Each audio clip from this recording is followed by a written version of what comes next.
Did you remember to set your clocks back? It is 9 a.m. right now. I'm Charlie Sykes. Sunday Insight starts right now.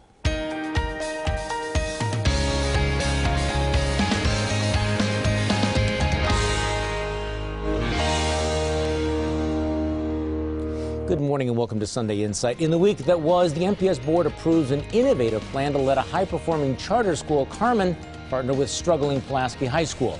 GOP presidential candidates tangle in a third debate. The biggest loser, the moderators from CNBC. The next debate is here in Milwaukee.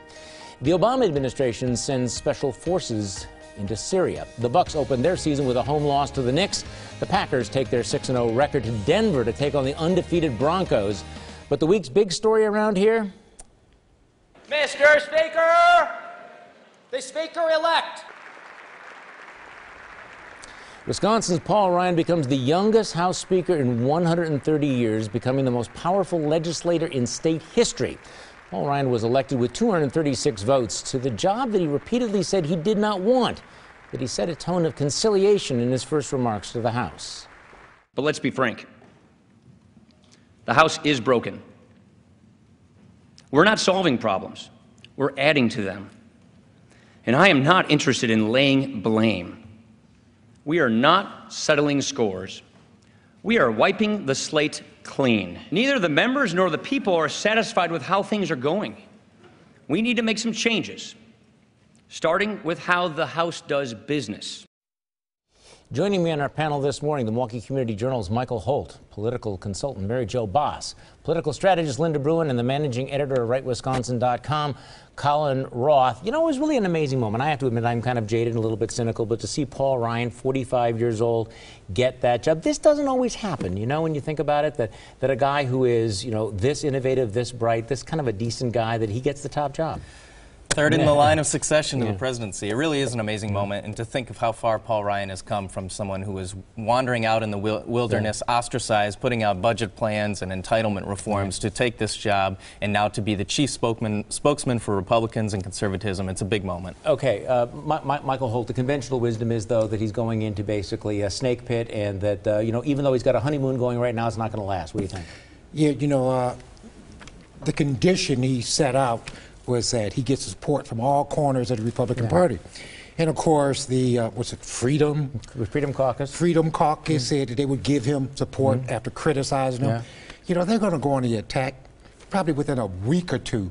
You know, I don't think that he can, you know, as nice of a guy, as intelligent as he is, etc., I don't think he can hold this thing together. Okay, what do you think, Mary Jo Boss? I think he's going to succeed for two reasons. One is because his style of intellectualism is the Democrats' worst nightmare. He's wonkish, he's policy, he's intellectual, and he's thoughtful. And they're not going to be able to portray him as some wild-eyed, crazed conservative. They'll try, well, but these they are the won't people do it. that portrayed him as pushing Granny off the cliff a couple years ago. And the other reason he's going to succeed is because when he's dealing with the Freedom Caucus, they see him as somebody who's going to treat him fairly and give him a fair shake at putting forth their arguments. Okay, what do you think, Linda Bruin? You know, I do think he's idealistic, et cetera, and has, you know, is a policy wonk, but I don't want to underplay his political skills here.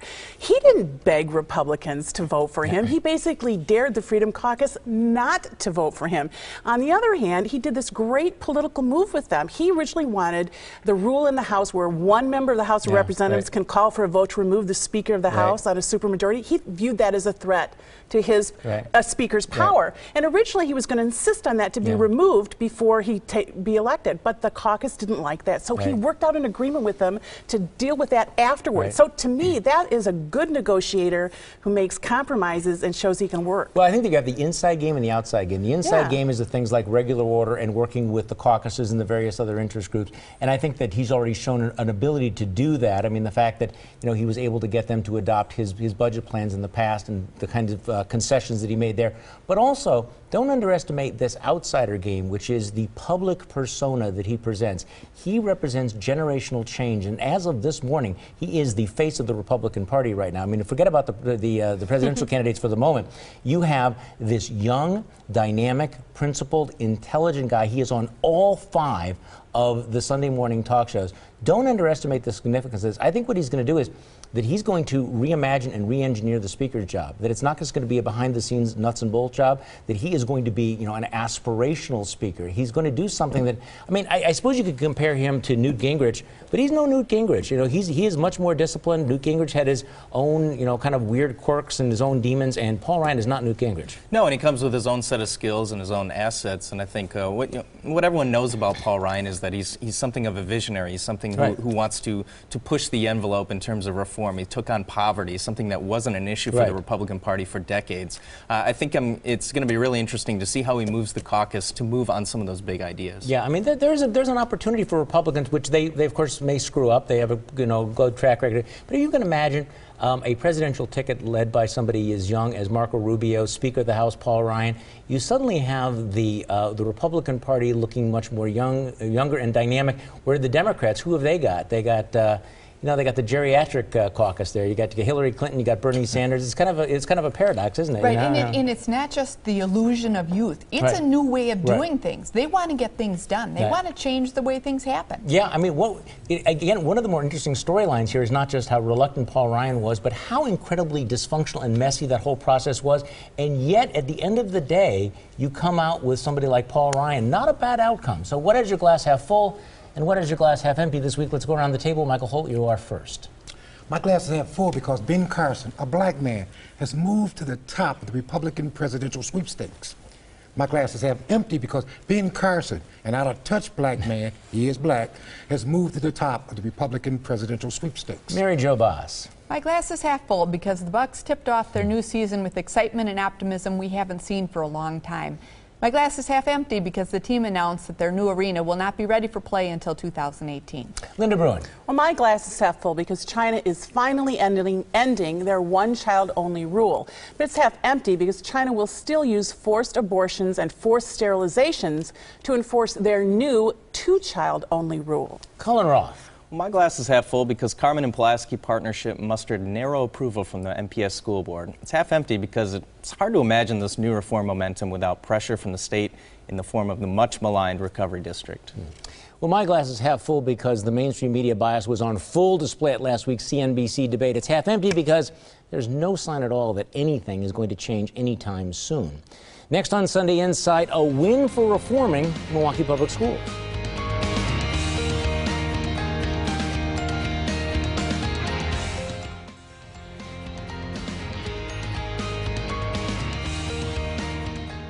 A narrow win for school reform. The Milwaukee School Board, on a 5-4 vote, approved a plan to have a failing public school, this is Pulaski, partner with high-performing charter school, that's Carmen. It was a key piece of MPS Superintendent Darian Driver's reform agenda. The two schools will now be housed under one roof. Pulaski, with slumping graduation rates, low test scores, side by side with Carmen, which was named by the Washington Post as Wisconsin's most challenging high school.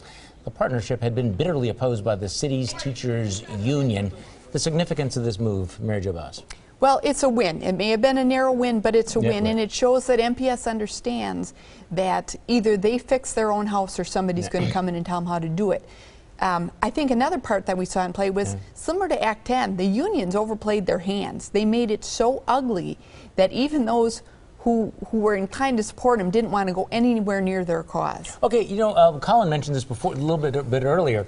You do have this state budget provision, this opportunity schools, basically the recovery school district that will allow 3 failing schools to be pulled out of MPS. Was that gun to the head of MPS one of the things that made them decide to go along with this? Oh, I think absolutely. Would they have done it otherwise? If it had been up to them, would they have done this?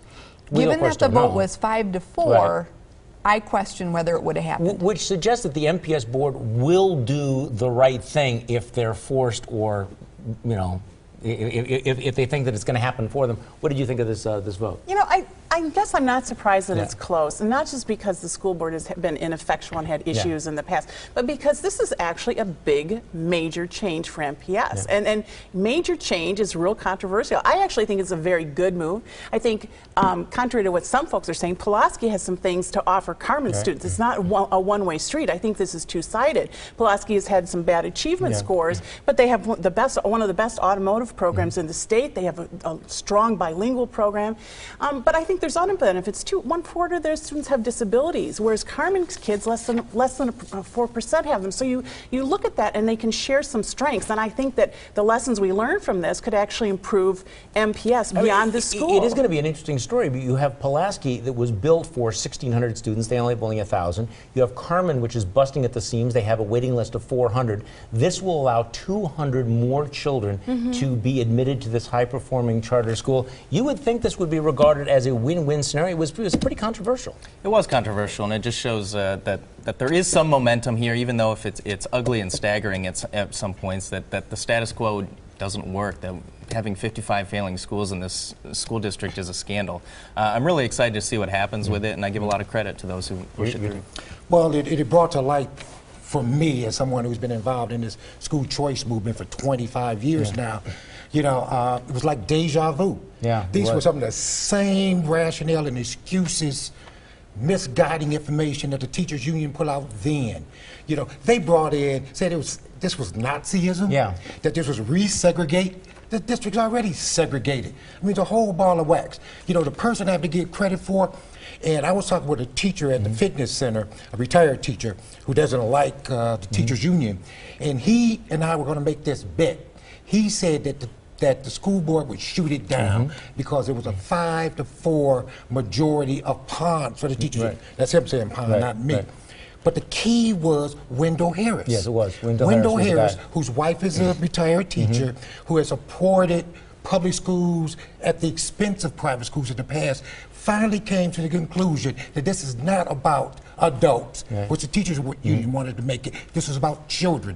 And we cannot continue on this path where we will lose another generation of children. I mean, their opposition, I mean, again, you're right, it's kind of deja vu, and it was not because they didn't think it would work. I think it's because they were afraid it would work, and the cardinal sin, of course, of charter schools is they are not unionized, they're not unionized teachers. But on the other hand, at what point will the union realize that they cannot keep standing in the schoolhouse door, that they can't keep blocking educational reform without people realizing, so you're really not about higher quality education. You're really not for the kids. Now, you may not want to hear it, but we will tell you anyway. Let's hand out some unsolicited advice. Michael Holt, you are first. Well, mine is to Congressman, Speaker of the House, Paul Ryan. You better start going to a good church, because you're going to need divine intervention to stop the Republican Party implosion. Mary Jo Boss. My unsolicited advice is to disgraced Government Accountability Board Director Kevin Kennedy. New records continue to show just how partisan and rogue the GAB has acted under your leadership. Quit trying to legitimize your abuses and just leave with a modicum of dignity. Linda Bruin. Well, my advice is for the Fox moderators of the upcoming November 10th Republican presidential debate in Milwaukee. Review how the CNBC moderators behaved at last Thursday's debate and do the exact opposite. Colin Roth. And my advice is for Jeb Bush. Drop your pathetic attack on Marco Rubio. In fact, just drop out. Well, I agree with Colin. Jeb, it's over. The dynasty thing is done. And it turns out you're just not a very good candidate. Go out with grace, not bitterness. Next on Sunday Insight, does Milwaukee County need a new office on African American affairs? What would it do?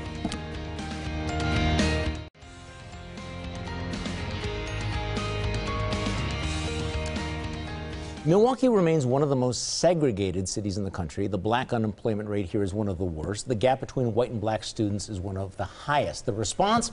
Some local politicians have hit on the idea of creating an Office of African American Affairs in county government. And County Executive Chris Abele is behind the idea. Other politicians want to create similar offices at the city and state level. So what would it do? It would issue reports, it would make recommendations. Kind of sounds like a glorified blue ribbon task force, but in the form of new bureaucracy. A good idea, Michael Holt? It was an excellent idea. Excellent for the idea. Reasons that you already gave.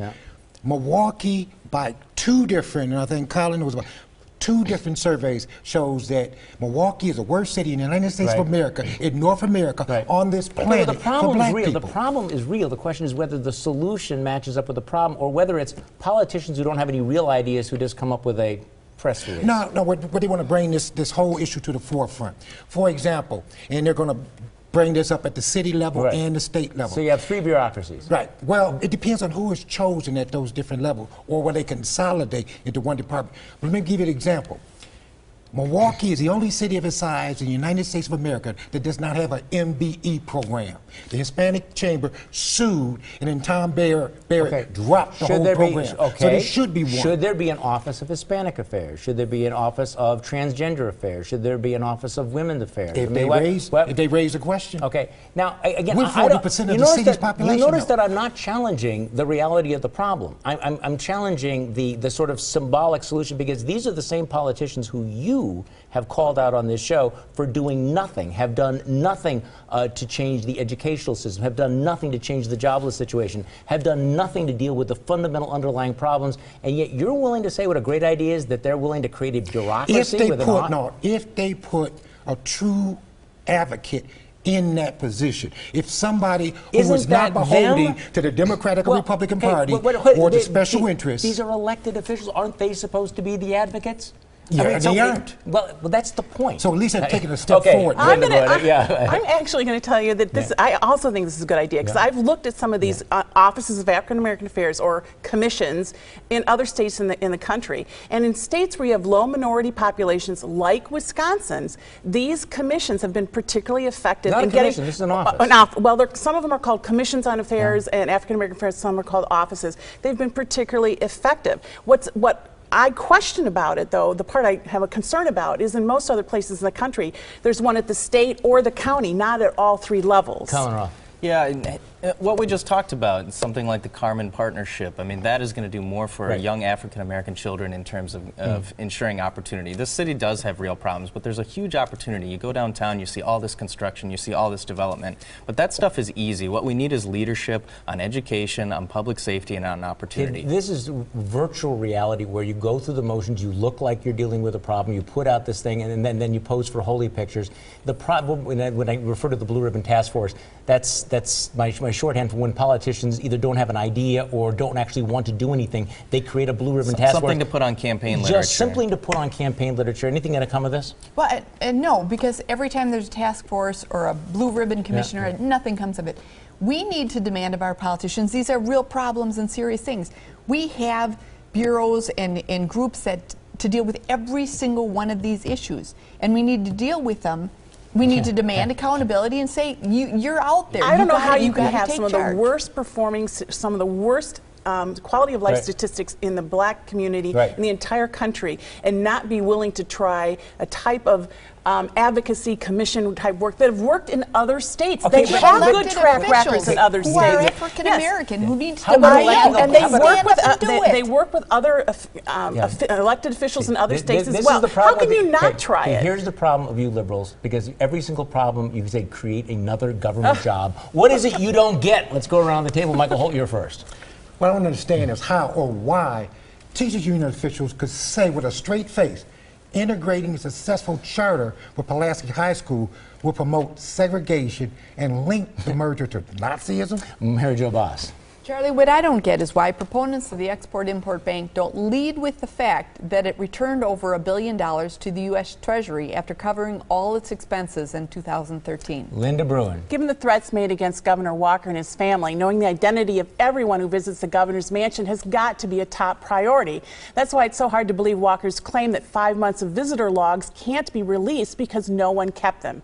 $8 million spent on security and no one's keeping records of who's walking through his door?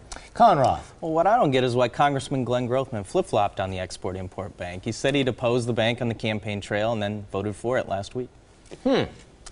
Well, what I don't get is how CNBC could have blown that debate so spectacularly. It was a perfect storm of bias, snark, irrelevance, and incompetence. Next on Sunday Inside, our panel picks the winners and losers of the week. First, here's your morning news update. It's time for our panel to pick the winners and losers of the week. Michael Holt, you're first. My winner MPS students who would benefit because of the integration of the successful Carmen School of Science and Technology with Pulaski. Losers, the entire city, because the proposal we just talked about is not going to be funded by any level of government because neither political party truly gives a damn about the plight of black people. Mary Jo Boss. My winner is Paul Ryan. One of our own has risen to what is arguably the second most powerful elected position in the U.S., and I can honestly say it couldn't have happened to a nicer guy. My loser is Richland County Senior Deputy Ben Fields. He had a thankless job. He was placed in a no-win situation, and he overreacted by throwing a student across the classroom.